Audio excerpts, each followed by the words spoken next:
Um, Hello, everyone. Good afternoon. Welcome to Talk Show Presents. I'm Keith Williams, your host. We did have a scheduled guest to come on here, but he is having some difficulties with Zoom. So will be talking about some hot topics that have recently made the news.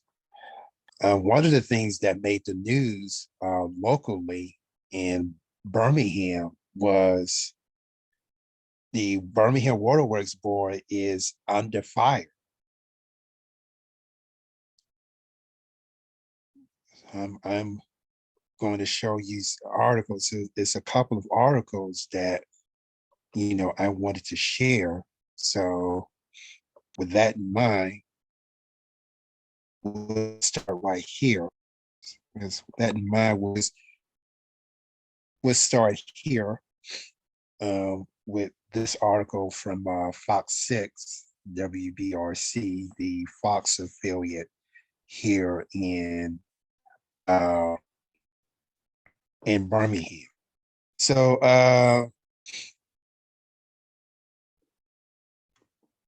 in this article right here,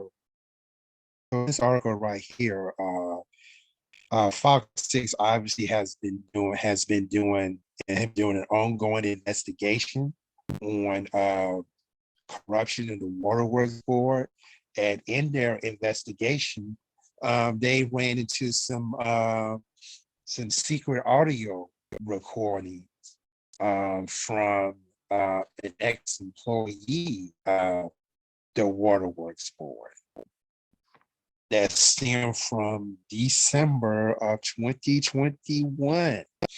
So exactly what happened. This former employee of the Birmingham Waterworks Board had uncovered some discrepancies in the building. Before then, they had purchased and installed some new software, and obviously that software had a lot of bugs. So because of that, there has been some building issues for roughly almost a year. So this stems back from December of 2021.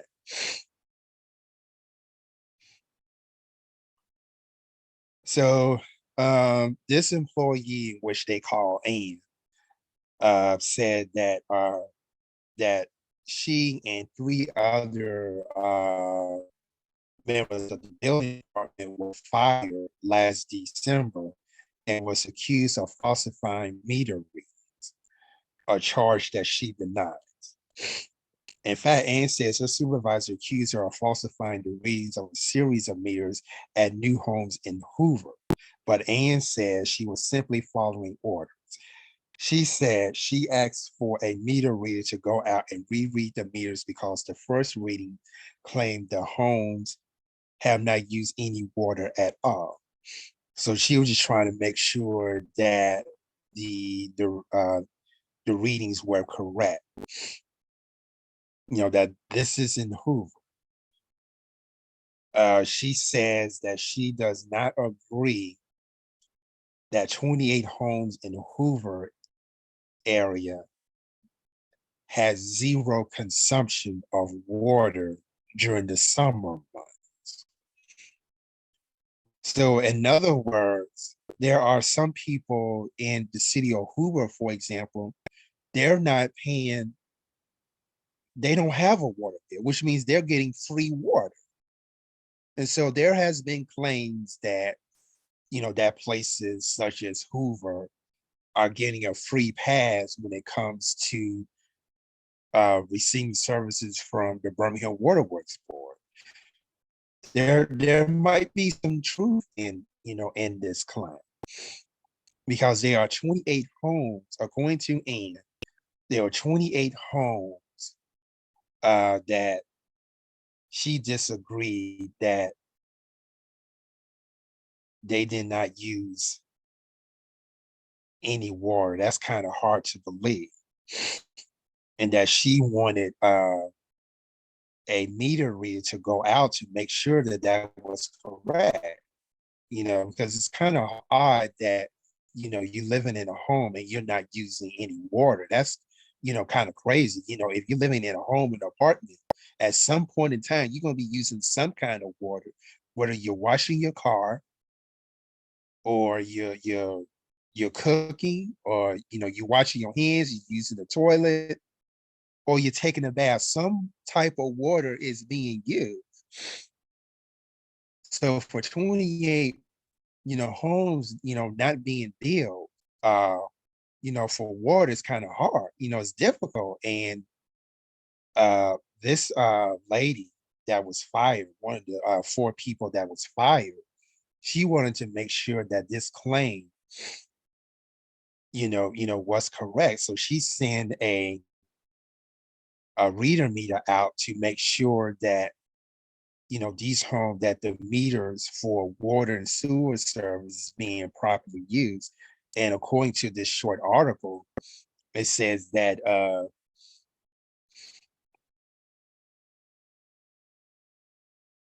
the supervisor accuses her of falsifying, meters. So this is in the latest fiascos from the Birmingham Waterworks Board, and is currently being investigated by Jonathan Hardison from Fox 6 WBRC TV in Birmingham, Alabama. He has been doing an ongoing investigation to the Waterworks Board for almost a year now. And there are a lot of things about the surface. And so there's actually like, a secret recording that came out that alleges that the building department, was ordered basically to, falsify, not only falsify meter readers, but also, make unclaimed adjustments to people's water bill. And so this right here, this article that you're looking at right now is just, a series of things that are getting ready to come out, such as this recording. Unfortunately, due to copyright rules, I'm not able to play this clip, but that is kind of like what we're dealing with here when it comes to. So that's just one. So that's just one instance. Okay, let's check out another instance. Okay, so again, this has to do with the Waterworks Board. This is another article on the Waterworks Board.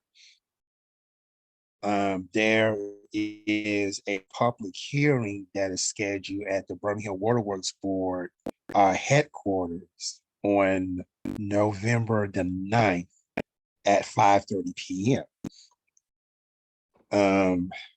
So there's been a lot of backlash over the proposed increase of water and sewer bills. Originally, it's going to be 8%, but after a lot of backlash, they are considering a smaller, rate increase.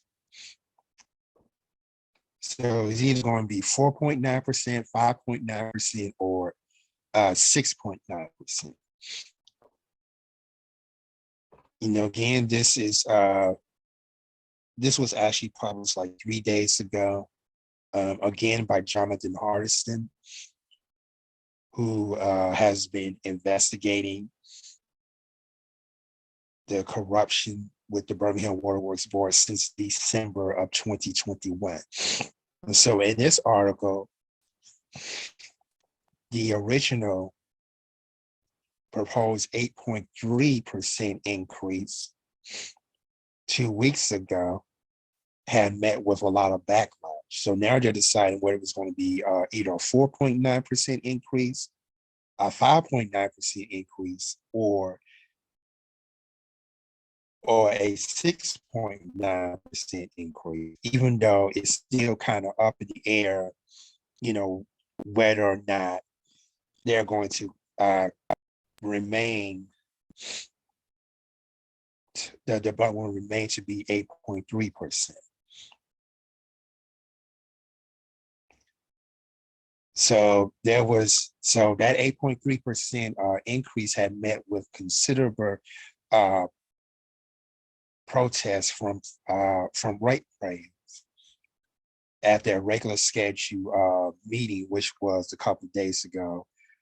This past Tuesday, October the 12th.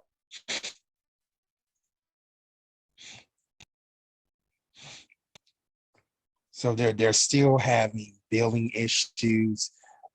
Some bills are in the hundreds of dollars. And according to this article, one customer, said that the bill is over $1,000, and they still have not addressed the billing software discrepancies. And so there's been a lot of backlash and a lot of protests going on.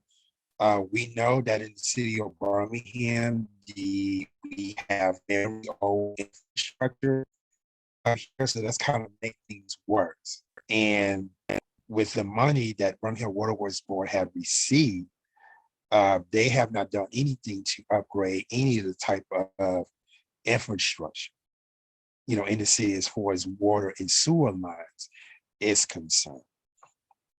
So this is part of the backlash that's going on right now with the Birmingham Water Works Board.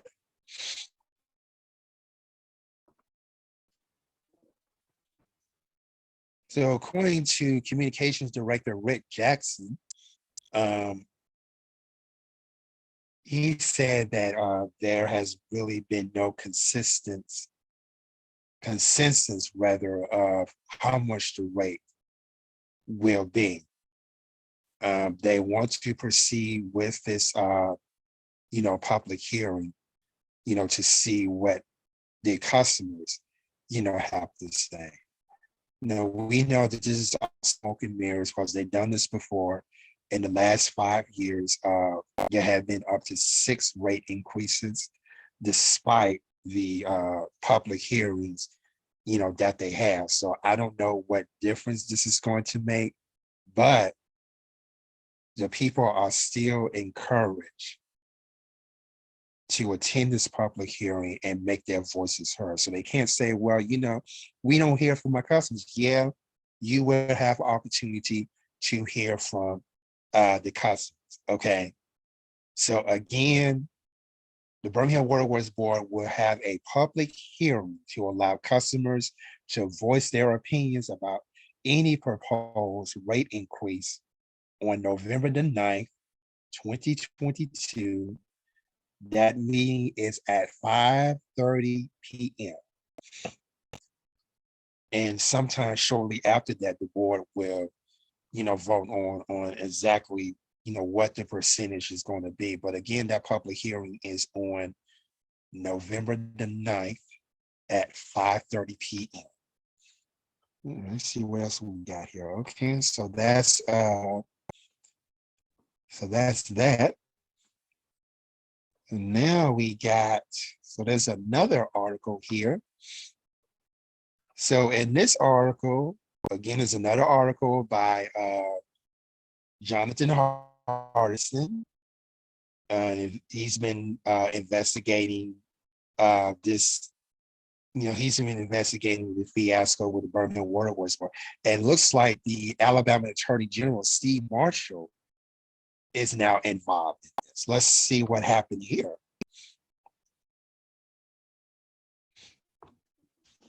Alabama Attorney General Steve Marshall's office is asking the Birmingham Water Works Board to turn over a long list of detailed documents relating to the utility's potential rate increase in a move the signal increase scrutiny from the Attorney General's office of the largest water system in the state. This is where the Attorney General's office spokesperson Mike Lewis said. The Attorney General's office Consumer Interest Division requested the Birmingham Water Works Board provide baseline budget documents to better assesses the need for the utility board recently announced rate increase. So in other words, they're asking for a justification on why the Birmingham Water Works Board should increase their rate. The Consumer Interest Division Chief is asking that the utilities provide as many of the requested documents as possible immediately and asking for a meeting with the Birmingham Waterworks Board General Manager to go over more information relating to the utilities operations and budget planning and rate setting process next week. So in other words, the state has gotten involved in it and looks like there's going to be a state investigation in regards to the corruption that's going on in the Birmingham Waterworks Board. That is something that myself and other activists and community organizers have been fighting for months. That we were asking that the state and or the federal government, get involved because it's too much corruption going on around here. And so, of course, this article was presented on Thursday. So this was published on Thursday. That we now know that the state we know that the state is involved and they are planning on launching their own investigation into several questionable related practices to include the utilities operations, budget planning, and the rate setting process. And they are not playing. They're looking for this now. So we should probably. This is, of course, a developing story, and they're not kidding. They're not playing here. They're asking for information as soon as possible, and they would like to have a meeting with the general manager to discuss these issues. So apparently the state attorney general office have got involved in this situation. This is a developing story, so we will continue to keep you abreast of what's going on in regards to the Birmingham Waterworks Board. So that is a major local issue here. Let's see what else we got.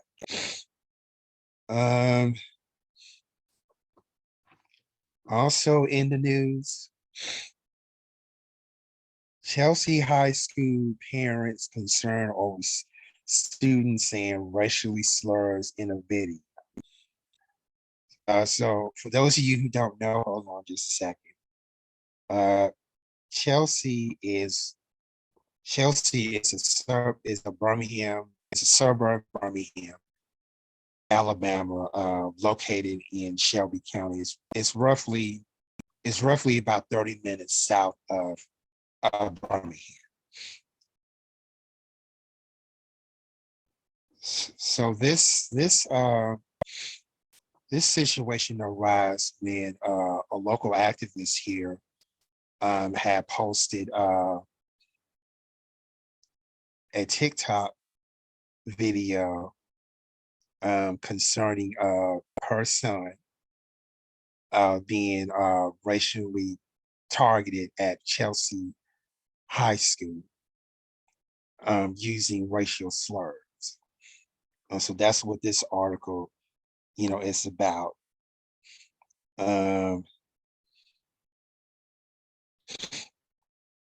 Chelsea High School parents concerned for Black students at the school. This comes after a video of a student saying a racial slur was airdropped to classmates' phones.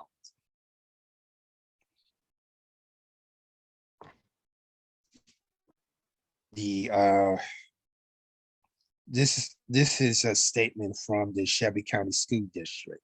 District leaders and administrators at Chelsea High School has completed an investigation into a video involving students that included a racial slur.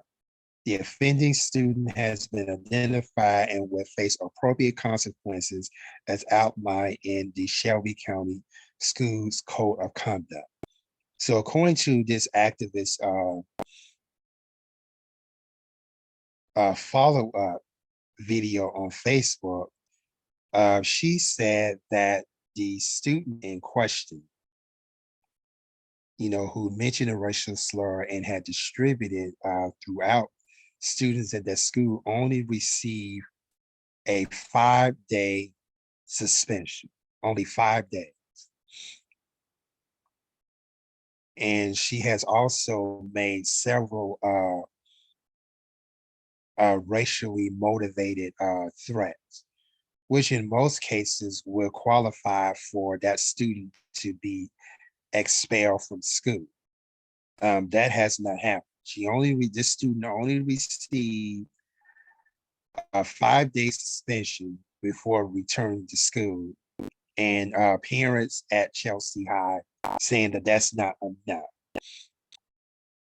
In response to parents not being notified about the incident, so yeah, the students have not been notified, of this event. So normally if you have cases like this, or you have, like threats of violence, like if someone, said they was going to blow up a school or something, or there may be threats of a school shooting. Notices normally go out to every single parent of every student that goes to that school. So this should be no different.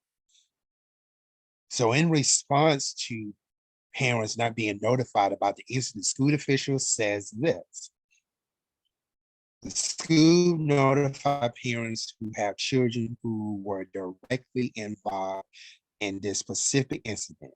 Generally, it is not our practice to notify the entire school regarding matters of discipline.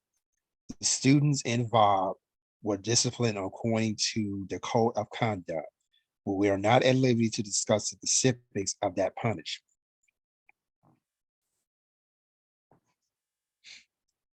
So you can basically go to this page right here to learn more about this incident. And okay, so that's pretty much it. So, obviously that is a major, so obviously that is a major topic, as well, at this Birmingham Suburban High School. Let's see what else we got.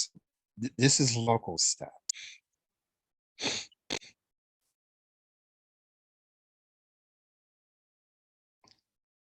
Okay, so moving on, and real quick,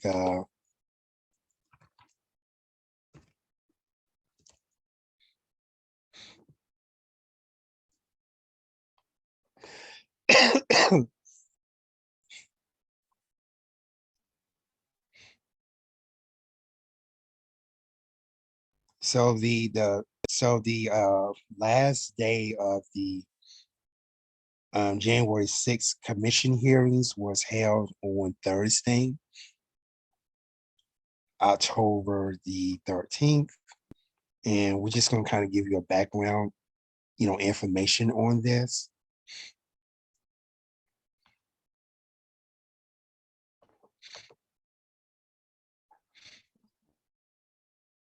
For those of you who have not been following this national story, the public hearings of the United States House Select Committee on the January 6th attacks, often called the January 6th hearings, are an ongoing series of televised congressional investigations by the United States House Select Committee on the January 6th attack about the events relating to the January 6th United States Capitol attack. In July 2021, the House Select Committee held a preliminary public hearing about the law enforcement experience during the mob violence of that day. In 2022, the committee held live televised public hearings. The New York Times presented a detailed summary of the 8 hearings held in June and July. and the ninth one was held 2 days ago. So the first hearing was held on July 9, 2022. The chair and vice chair, Democratic Benny Thompson and Republican Liz Cheney, respectively, said that President Donald Trump tried to stay in power even though he lost the 2020 presidential election. Thompson said it was a coup.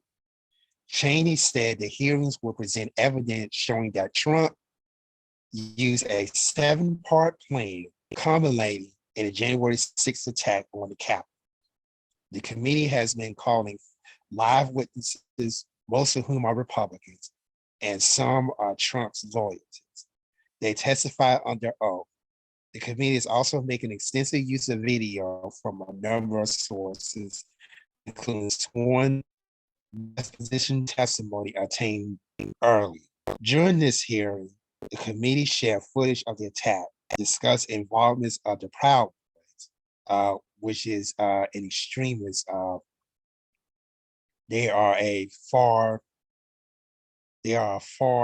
right extremist group, and this also includes testimony from a documentary filmmaker who is also a filmmaker and a member of the Capitol Police. So what is this 7-part plan that they was talking about? The 7-part plan.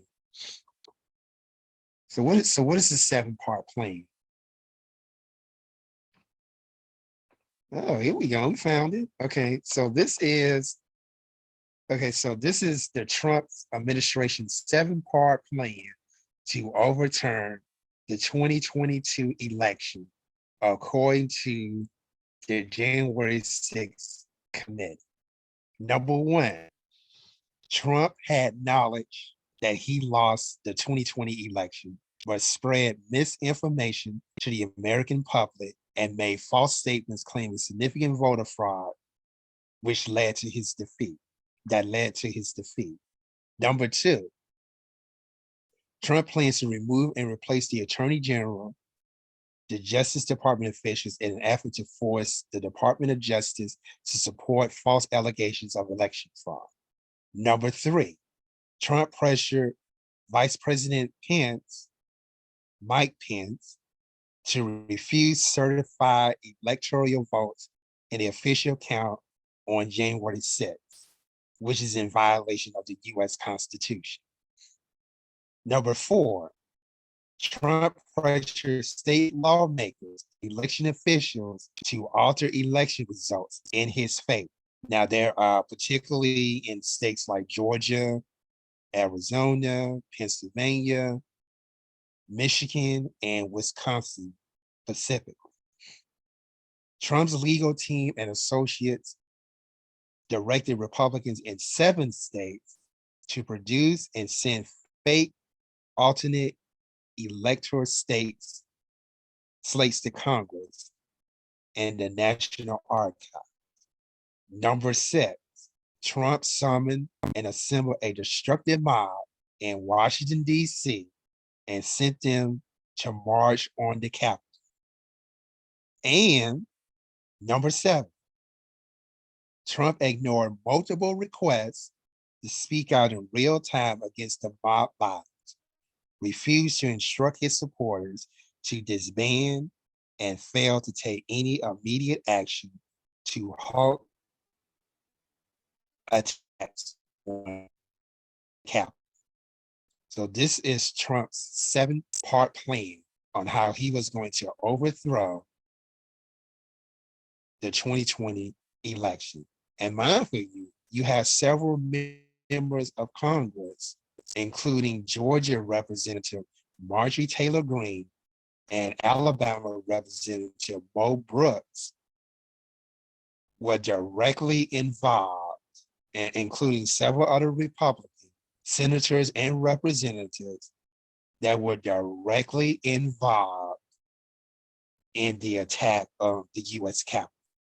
And many other Republican senators and representatives support the notion that not only there was election fraud, but they also supported directly and or indirectly, any activities that related to the U.S. Capitol attacks on January 6, 2021.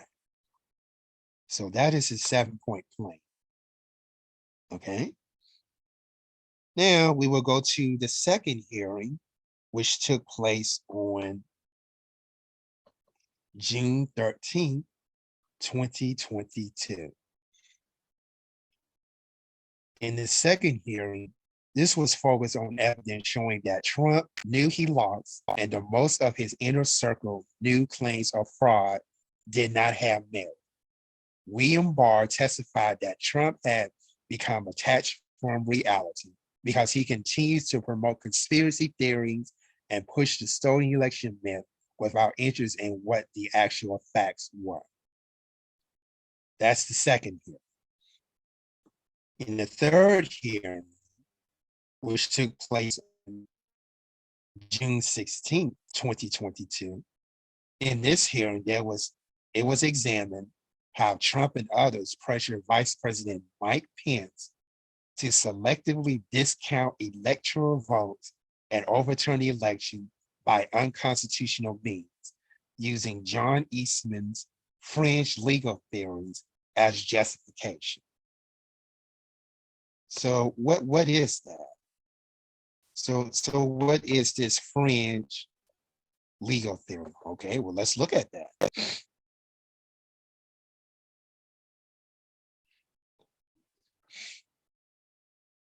The Eastman memos, also known as coup memos, are documents by John Eastman, an American law professor retained by then President Donald Trump, advancing the fringe legal theory that the U.S. Vice President has unilateral authority to reject certified state electors, which would have affected nullifying the election in order to produce an outcome desired by the vice president, such as results in the vice president's own party favor.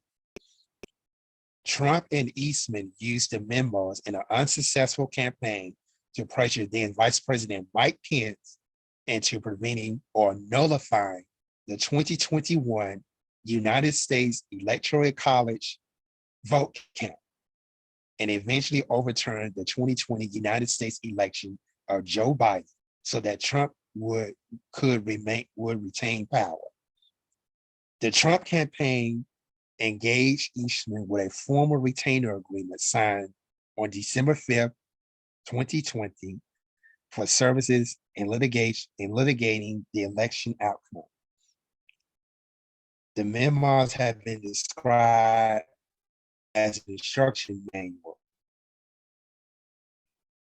which became known as a coup d'etat. So in other words, they trying to basically overthrow the government so that Trump will remain in power. So that's where the Eastman memos or the Eastman fringe legal theory entails. The fourth hearing on June 21st, 2022 included appearances by election officials from Arizona and Georgia who testified they were pressured to find votes for Trump and change results in their jurisdiction. The committee revealed attempts to organize fake states of alternative electors and established that Trump has a direct and personal role in the effort.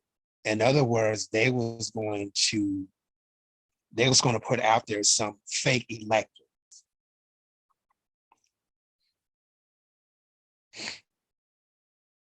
That was orchestrated by Trump to infiltrate the Capitol in an attempt to overthrow the 2020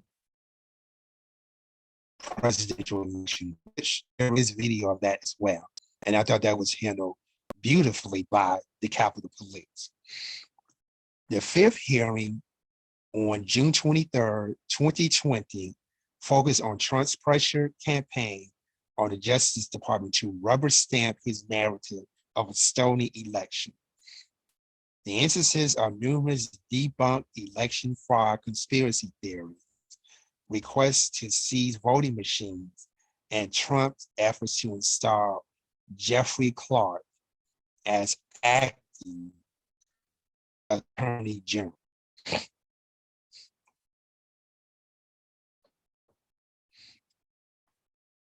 The inclusive witness of the sixth hearing on June 28, 2022 was Cassidy Hutchinson, top aide to former White House Chief of Staff Mark Meadows.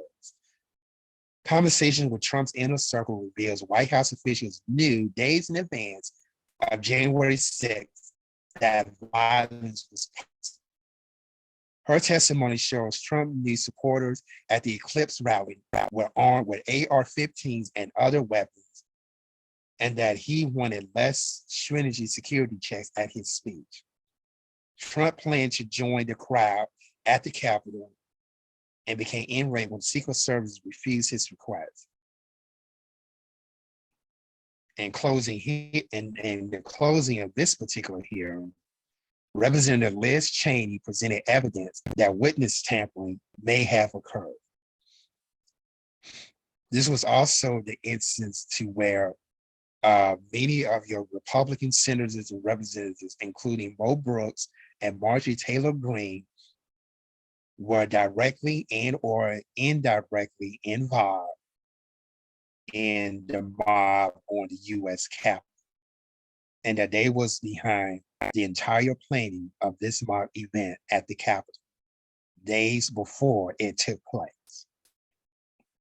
The seventh hearing on July 12, 2020 showed how Roger Stone and Michael Flynn connected Trump to domestic militias like the Oath Keepers and the Proud Boys that helped coordinate the attack.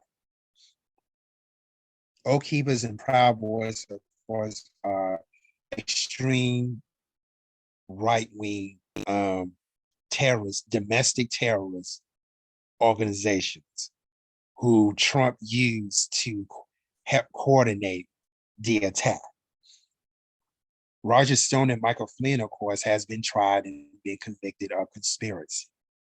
As many of the individuals from Oath Keepers and Proud Boys, they have been apprehended and tried and convicted by Federal Bureau, by the FBI.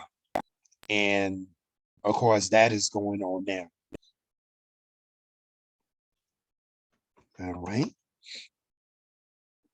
The eighth hearing on July 21st, 2022, presented evidence and details of Trump's refusal to call off the attack on the Capitol, despite several hours of repeated pleas from numerous officials and insiders. According to the New York Times, this final July hearing focused on evidence and witness testimony that highlight two significant positions that the Select Committee wanted to communicate to the American people.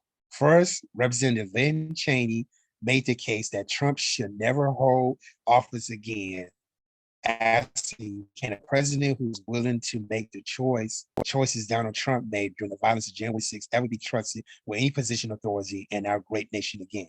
Secondly, there were urgent calls for legally binding federal investigations into the actions of former president and his associates. If there is no accountability for January 6th for every part of this scheme, I fear we will not overcome the ongoing threat to our democracy, said Representative Benny Thompson. There must be stiff consequences for those responsible. And then we have the most recent hearing, ninth hearing, on October 13, 2022, may be the final hearing, though Vice Chair Cheney wants more hearings. The hearings presented videos of Roger Stone and evidence that some Trump associates planned to claim victory in the 2020 election regardless of the election results. The committee voted unanimously to subpoena Trump. A 10th hearing is possible. On October the 6th, Vice Chair Cheney was reported to have pledged additional. Moreover, following the committee's decision to subpoena former President Trump, follow-up hearings may be likely. So former President Trump has been subpoenaed by this committee. So more than likely, there will be a 10th hearing. We're not sure when that's going to take place. Stay tuned for more information on that. And so, yeah, you can read this from Wikipedia. It's very, very detailed. They kind of break everything down. But that's kind of like the summary, of what's going on.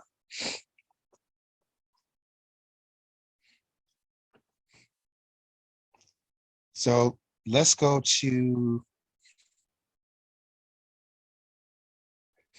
what happened a couple of days ago. So this basically was like a 3-hour hearing, which took place this past Thursday, October 13th at 1 p.m. It was originally scheduled for September 28th, but postponed due to the devastation of Hurricane Ian in Florida.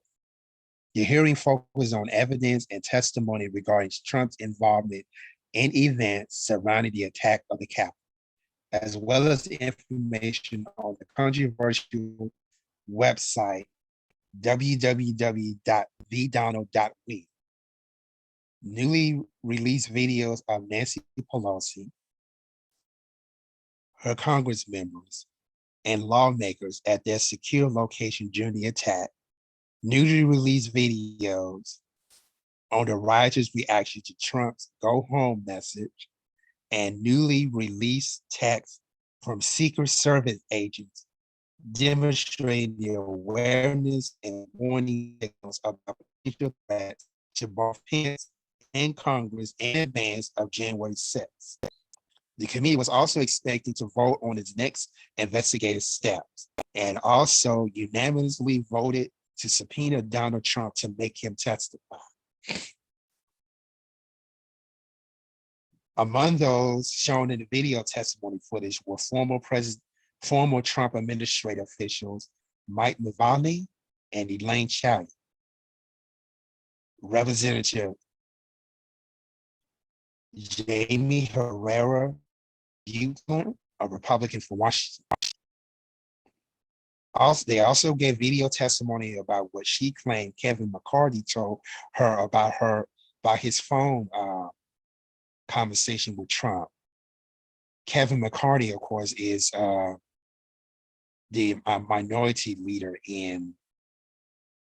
I believe he's a minority leader even in the Senate. I think he's a minority leader either in the Senate or House of Representatives, one of those two. So he is a minority leader in Congress. Video testimony was also shown of former Twitter employee Anika Naravali, who was revealed to have previously testified unanimously. Remember, Twitter and all the major social media platforms, because of Donald Trump's claim election fraud, the major social media platforms had permanently terminated his account. So he is pretty much banned from all of social media until further notice. Although the committee has already interviewed Jeannie Thomas, it didn't feature any of her testimony in this public hearing. Video of Roger Stone was also presented, as well as evidence that some of Trump's associates plan to claim victory in 2020, regardless of the election results. Stone was also shown endorsing the right to violence. So he's not the only one. If you listen to Alabama Congressman Mo Brooks speech. That's another example of endorsing violence. So this is pretty much the synopsis of the ninth meeting or the ninth hearing that took place. You can look at this link right here at the top to get more information about that. So that's a big thing in the news. All right, so what else we have?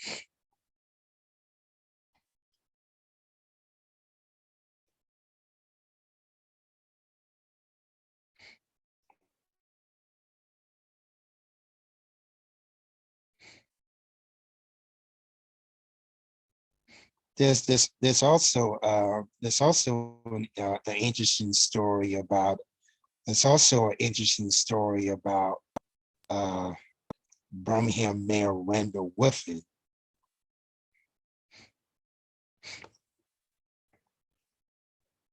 Stating that the reason why Birmingham is not able to uh, get any resources to fix the flooding was due to systematic racism. In a moment, uh, I'm going to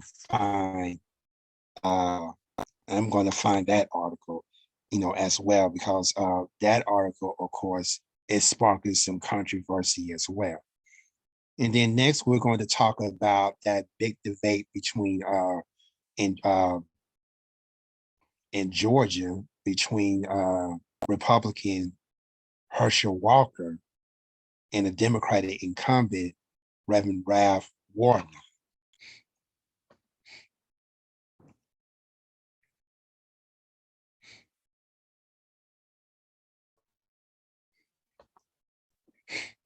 Okay, I found it. So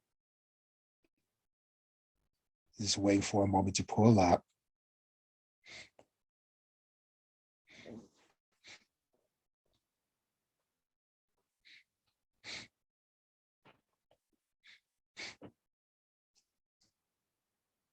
Birmingham Mayor Randall Woodfin blames city flooding issues on climate change and racism. This article has gotten a lot of backlash from activists and community organizers in the city of Birmingham, who claim that the city had the money and the resources to address flooding, but have refused to do so.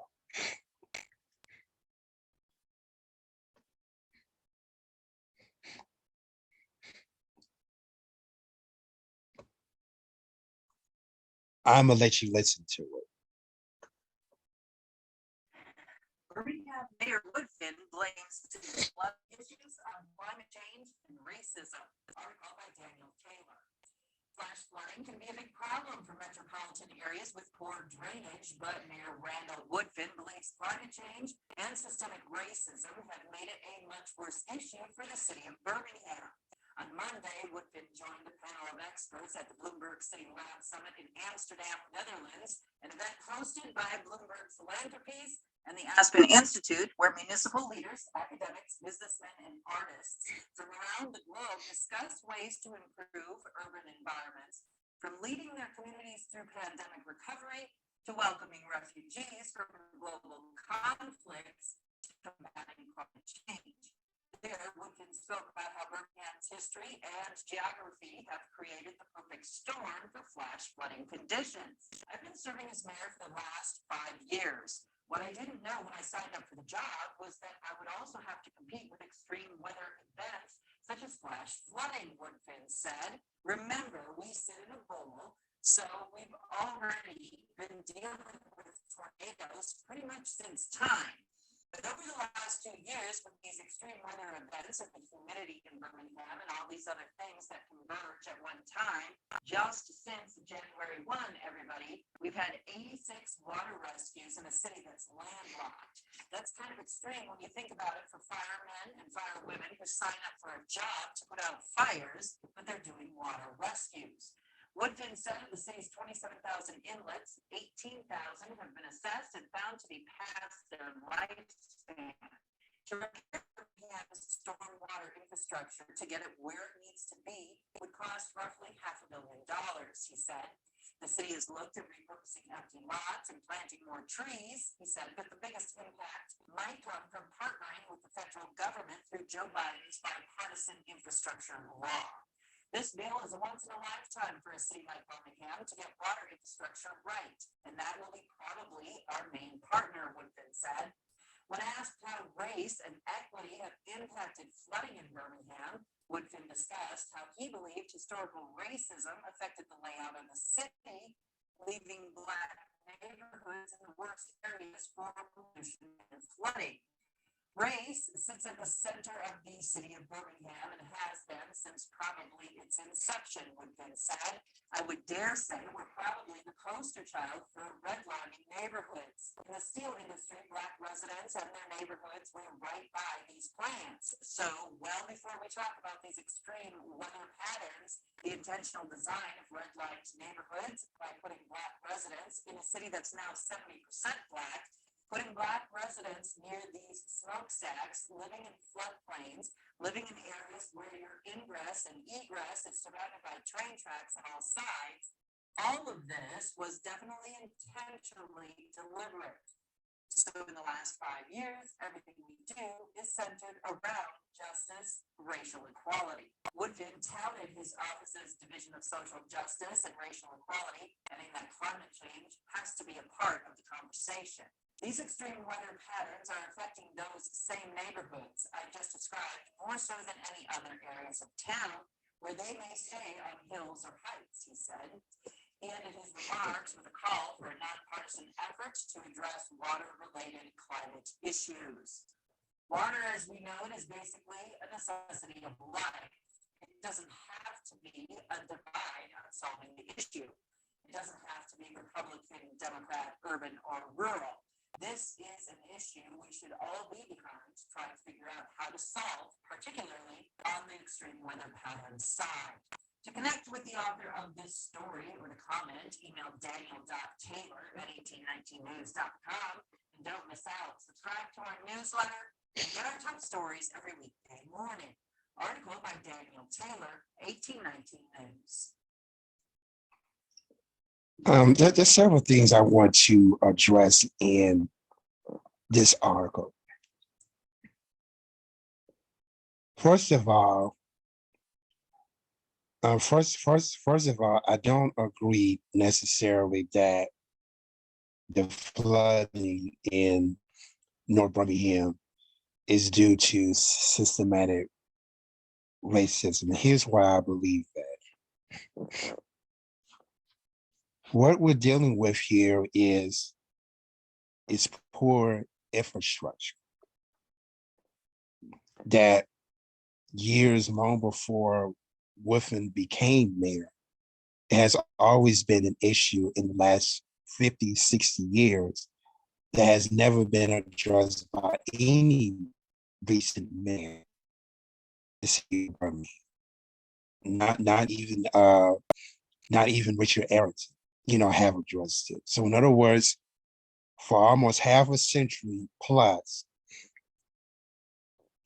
citizens of Birmingham have watched the infrastructure deteriorating at each day as we walk these streets. Also, too, you have clogged sewage, and you have clogged drains, which are filled with trash, dirt, and debris that has never been cleaned from public works from any administration, with the exception of the late Larry Langford. So I can't really put all of this on systematic racism. And I can't necessarily use climate change as an excuse for this neither, because when you look around the city, you see crumbling infrastructure, and you see clogged drains of trash, dirt, and debris. A perfect example of this in the city of Birmingham would be near UAB, under the viaduct on 6th Avenue, which connects basically your western neighborhoods with UAB and downtown. For the past 50 plus years, there has always been a flooding issue there, in which there was clogged drains and deteriorating pipes. And I'm happy to say for that instance that that problem was fixed, which started on First Street and 6th Avenue South, all the way to roughly about maybe 12th or 13th Street and 6th Avenue South, where the heart of UAB is. So that whole area, roughly probably like maybe a half a mile or a mile radius, have to be fixed. Because you fix one section of it, the problem is going to seep to other, other nearby areas. So you have to fix the whole area. And so that was at a cost of roughly about $3 million, to fix that. And I probably imagine it'd be in the hundreds of millions of dollars to fix the infrastructure throughout the city of Birmingham, as again, it's been a very long time that the city has ever addressed it, flood. And one of the things that they could do is actually clean the drains, remove the dirt, remove the trash, remove the debris. That would kind of help some alleviate some of the flooding that's been going on. And of course, there are some parts of Birmingham that in a flood zone,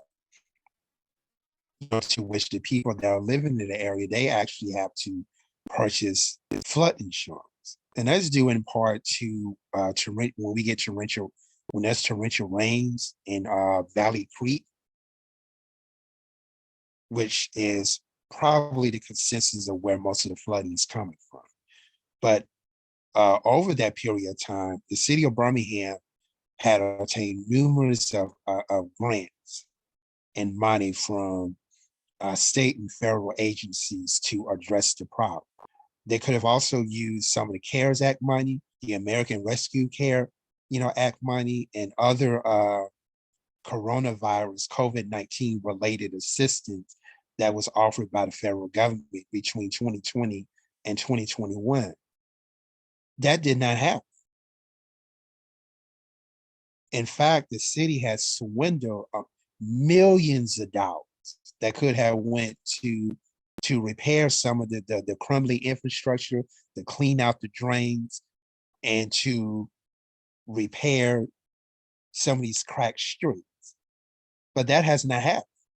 But he's going to blame it on climate change and systemic racism. Is nothing but a bunch of bull in my book. And if you go to the response, on this on social media, I can see that a lot of people agree with that statement, that the city had an opportunity to address this issue and they have chosen not to. So now you're going to blame somebody else. Climate change and systematic racism for a problem that you, Randall Wolfen, had inherited, but yet you decide not to do anything about it. But yet you will travel to another country to discuss this problem rather than doing so in your own city. I think that is ridiculous. It is a sorry excuse for a leader who refused to accept responsibility for his action. Instead, you are blaming it on other people and other scenarios instead of owning up to, instead of saying, I made a mistake and I'm owning up to my mistake. It is pathetic that you not even discussing with your own constituencies, yet you go to another country and talk to people about a matter that does not even concern them. Another country. He didn't even, go to another part of the United States. He went to Amsterdam, the Netherlands, a country thousands of miles away in another continent, to discuss something that has no direct effect on them. So I can definitely see where the backlash is with that. This right here is nothing but a cop out, excuse. And the mayor and the city council here in the city of Birmingham, they need to own up to their mistakes and they need to fix it. Most importantly, they need to be held accountable. I am not in the business of cleaning up other people's mistakes. If I make a mistake, I need to own up to that mistake and I need to take care of my own mistakes. I should not have to do other people's job. They're being elected to a certain position for which is being paid for. You need to do your job. But it's unfortunate that we got people in office. They're not that promise one thing and they do something else. And then we're stupid enough to fall for their schemes of manipulation. Is nothing but a whole big scam. How in the world that you would accept chunk change just to vote against your own interests? It is pathetic. And so that's why I keep saying that elections have consequences. We warned you guys that this stuff was going to happen, but y'all didn't listen. You don't think you don't think that I'm important enough to know what's going on in Birmingham? You don't think I'm important enough to be listened to? And then when these things do manifest, number one, you try to hold me accountable. And number two, you want me to fix it. I am not the one you should be holding accountable. You need to be holding accountable your mayor and your city council. Those are the people that you elected. You did not elect me. You did not elect me mayor. You did not elect me to be on the city council. So why are you holding me accountable for something that I did not do?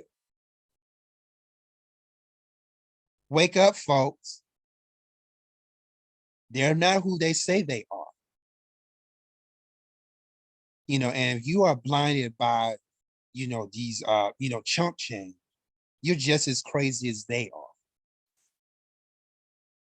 But again, we warned y'all. We warned y'all that this stuff was going to happen. You didn't believe us. So we said, okay, we just sit back, and just let it happen. And that's exactly what happened. So now that you heard all of this stuff that we warned y'all is going to happen, are you going to listen now or are you going to continue to turn a deaf ear? Because I'm going to tell you something. If we do not hold these folks accountable, we are going to be out of the city of Birmingham.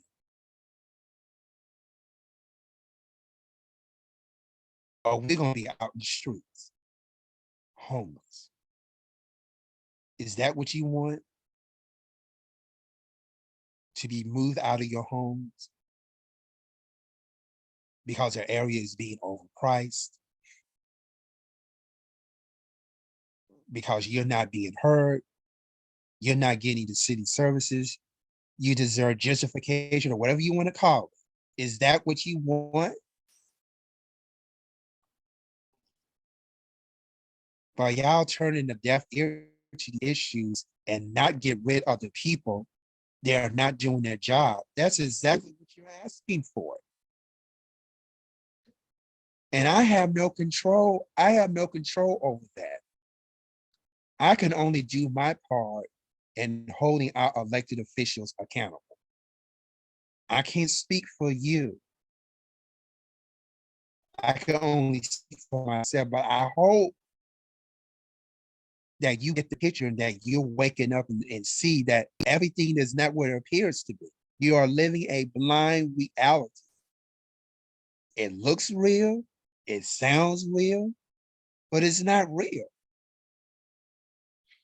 Wake up, people.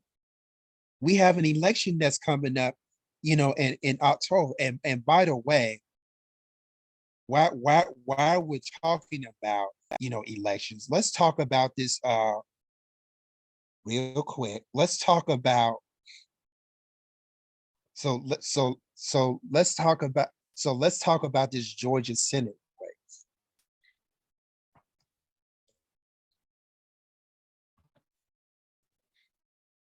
So let's talk about this US Senate. So let's talk about this US Senate race in Georgia.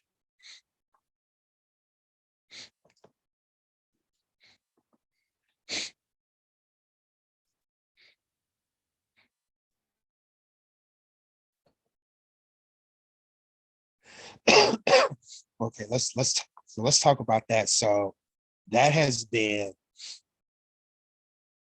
that has been a major topic, in the news right now. And there was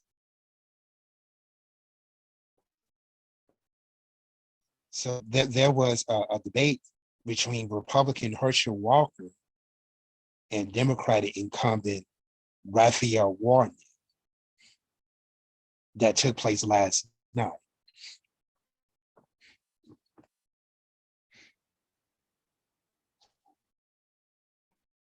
And this is one of those, this is one of many toss-up seats, in the election, including a representative seat that's currently held by Marjorie Taylor Greene.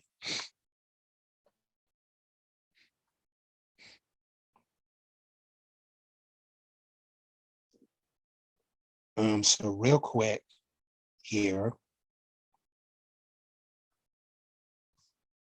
I don't know why these things keep popping up here. Just a second. Okay, here we go.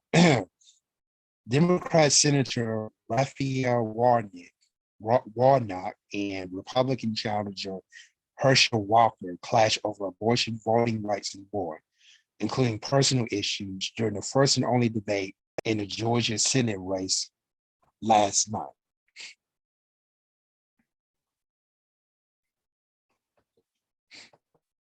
Georgia is on to one of the most competitive Senate contests of the 2022 cycle, which could determine who controls the 50-50 split chamber next year. As of late, the race has been consumed by allegations that Walker, a former NFL star, paid an ex-girlfriend to terminate a pregnancy over a decade ago. The 60-year-old GOP contender who opposes abortion has ultimately denied that he gave the unnamed woman any money for the procedure.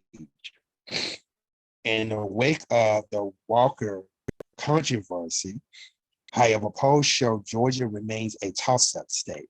An October survey conducted by Civic shows Warnock leading by 3% among likely voters, which is also the poll's 4.6 margin of error.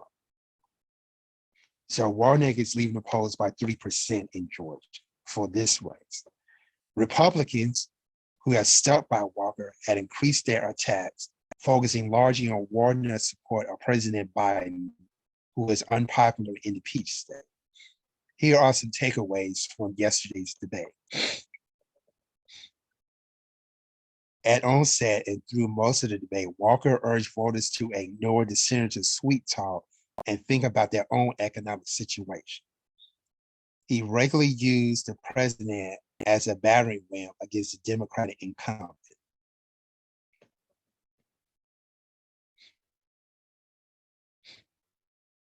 So again, you got a lot of Republicans obviously have this delusional idea that Joe Biden is running for office. And again, they're using this fear tactic mechanism, to get people to vote for their own interests. That's among a vast majority of Republicans in all 50 states. It's the same calling card. Anxiety about the economy, inflation, coupled with Biden's popularity, are a major attack line for Republican candidates leading into the final weeks of the 2022 midterm. So here are some facts. Consumer prices in September increased 8.2% from a year prior, down from an 8.3% rise in August and 4-decade high of 9.1% in June. Walker regularly reminds viewers Warner has supported the president's agenda 96% of the time. So while Walker has supported the GOP agenda 100% of the time. Their website 538, which measures political data, shows Warner votes in line with the president's position at a rate of 96.4%.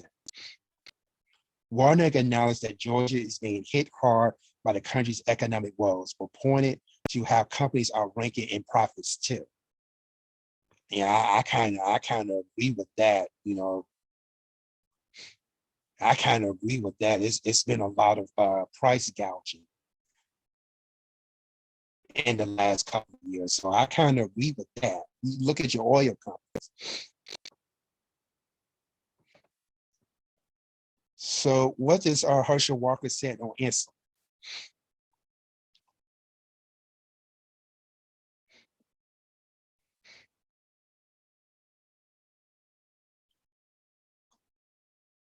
Warnock, of course, he voted for the Inflation Reduction Act, in which every single Republican, whether you're in the Senate or the House of Representatives, have voted against it. In this act, it also includes a provision to cap prescription drug prices, such as insulin for seniors, which is definitely a good idea because, we know now that a lot of seniors cannot even, afford, food or medicine. So they have to decide, either or, because many of our seniors have limited income.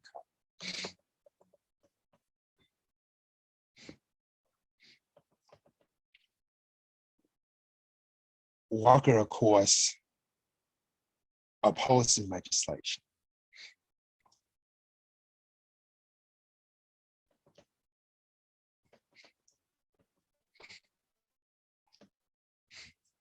The moderator point blank asked Walker to respond to allegations that he had paid an ex-girlfriend to get an abortion and urged her to have a second.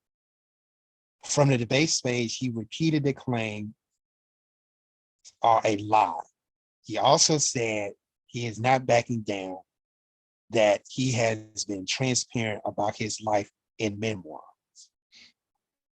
So there you go. You got these people that are claimed to be Christian that have not upheld any of the principles of the Christian faith. That has been Republican stronghold, and they have not lived up to, that either. So why is this allegation? So why is this allegation being surfaced? Obviously, the GOP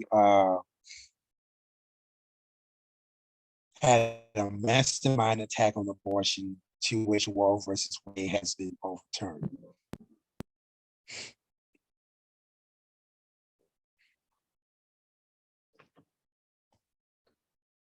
Sorry about that.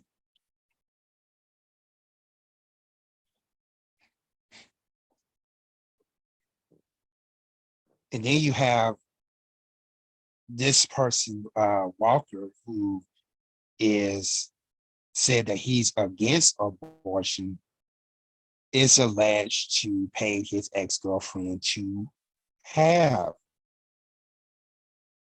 an abortion. So there's some type of there's some type of hypocrisy that's going on here. So ultimately, many people said that. So ultimately, you know,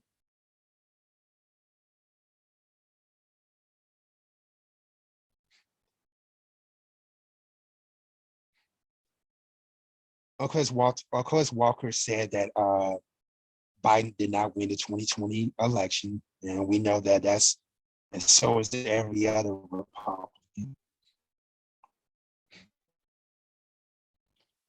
So ultimately, many people said that that Warnock had won this debate, even though there are some people that said that was pretty much a toss-up. But that 3%, you know, but that 3% margin that Warnock has kind of speaks volumes, you know, to say that the Democratic incumbent senator in Georgia have won this debate. And that's pretty much your hot topics for today. We will continue to have more coverage on the Birmingham Waterworks Board situation, as well as the 2022 midterm general election. So stay tuned to the RCLA broadcast section for complete coverage of these and other events. Until then, this is Keith Williams from Talk Show Presents. Thank you. Have a good day.